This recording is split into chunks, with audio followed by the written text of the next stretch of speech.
یہ آپ سب سے سوال ہے، میں اپنے گریبان میں، آپ اپنے گریبانوں میں جھانکیے۔ میں کہا کرتا ہوں، ایک مثال دیا کرتا ہوں، اگر کوئی آپ کا نان مسلم غیر مسلم دوست بنے اور کہے میں اسلام سے دلچسپی پیدا ہو گئی ہے میرے دل میں اور میں اسلام کو پڑھنا چاہتا ہوں، مجھے کوئی کتاب دو اسلام کو سمجھنے کے لیے، لیکن کتاب ایسی ہو کہ جس کو ہر فرقہ مانتا ہو، کیونکہ مجھے پتا چلا ہے کہ تم لوگ مسلمان فرقوں میں بیٹھے ہو، کتاب ایسی دو کہ جس کو ہر فرقہ مانتا ہو۔ آپ کون سی کتاب دیں گے؟ جی قرآن دیں گے نا، اور کوئی کتاب نہیں ہے۔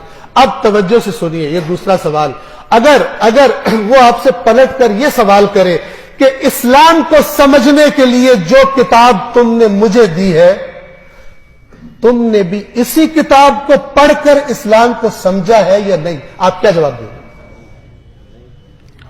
بڑے کم ایسے مرد پیدا ہوں گے جو کہے میں نے اپنا دین قرآن پڑھ کے سیکھا۔ یہ بہت بڑا ظلم ہے، یہ بہت بڑا ظلم ہے جس کی شکایت رسول اللہ قیامت کے دن کریں گے، میری امت نے قرآن چھوڑ دیا تھا۔ کسی کے پاس کوئی ایکسکیوز نہیں ہوگی، میں تو فلانا مولانا صاحب کی بات سنی تھی، میں نے فلانا، اللہ کہے گا میں ہر مولانا سے بڑا تھا، تم نے میری بات کیوں نہیں پڑھی، تم نے میری کتاب کیوں نہیں پڑھی؟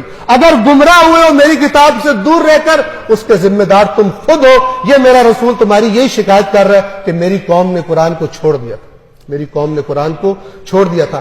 اگر یہ قوم قرآن پڑھنا شروع نہیں کرتی تو پھر اس قسم کے مسخرے اور بندر آ کر اس ممبر پر ناچیں گے، جس طرح رسول اللہ نے بتایا تھا کہ میرے ممبر پر بندر چڑھیں گے، اور یہ پیسے لے لے کر گمراہی اور شرک اور کفر اور 2 نمبر جنت کے ٹکٹ بیچیں گے، اور لوگ سمجھیں گے ہم جو کرپشن بھی کرتے رہے، خدا کی نافرمانیاں بھی کرتے رہے، ہماری جنت پکی ہے۔ یہ وہی بات ہے جو یہودیوں کا عقیدہ تھا، قرآن نے بتایا ہوا، کرپٹ تھے، سمجھتے تھے ہم جنت میں جائیں گے، غیر ذمہ دار ہو گئے، رسول اللہ کے منکر ہو گئے، سمجھتے تھے ہم جنت میں جائیں گے۔